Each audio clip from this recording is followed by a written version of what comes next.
All right, guys, welcome back here to the hillside for a very quick tip. Okay, so this is obviously the ZZ plant. It's a very beautiful house plant, super easy to grow. Fun fact, while I was upplanting this, I broke actually the branch off right here. And it's kind of sad, but I figured I'm going to try to plant these as leaf cuttings and see if they'll actually grow. So this is my result. Okay, so these are the leaves that came off of the broken off piece of the stem from the ZZ plant. And they've been in there for probably 2 months at this point. So how do you tell if your ZZ plants are actually ready to be transplanted or put into their own individual containers, like these philodendrons and monsteras I have behind me? So first off, this one here, this has, it's not dead. It's obviously it's alive. It's calloused over, but there's no real roots, maybe just very few starting to form. So this one can go back into the propagating medium. Now let's check the rest of these.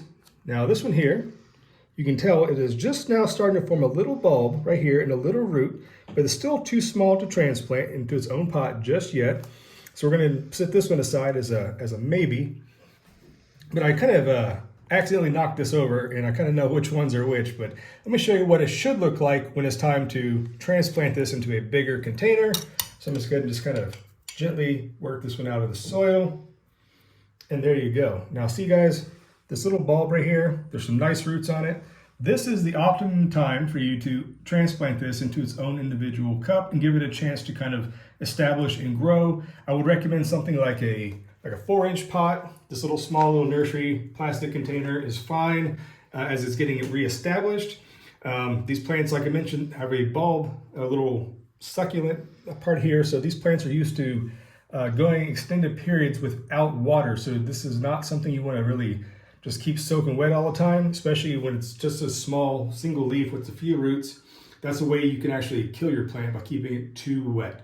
So that was just a really, really quick tip about how to tell which of these, what stage is the proper stage to transplant your ZZ plant. So I will do a quick demonstration. Okay, so this is just some pre-moistened cocoa coir with some houseplant soil mix I made in there. You don't want to give it thing like a really heavy, something that's going to hold a lot of moisture like I mentioned. So try to avoid like standard like topsoil or even compost or potting soil at this stage.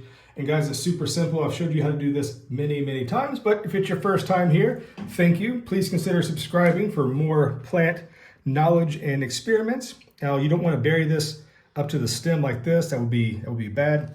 So you just want to make sure you keep just basically the little root ball below the soil level. You want to kind of compact the soil around it just to kind of stabilize it, to keep it from falling over.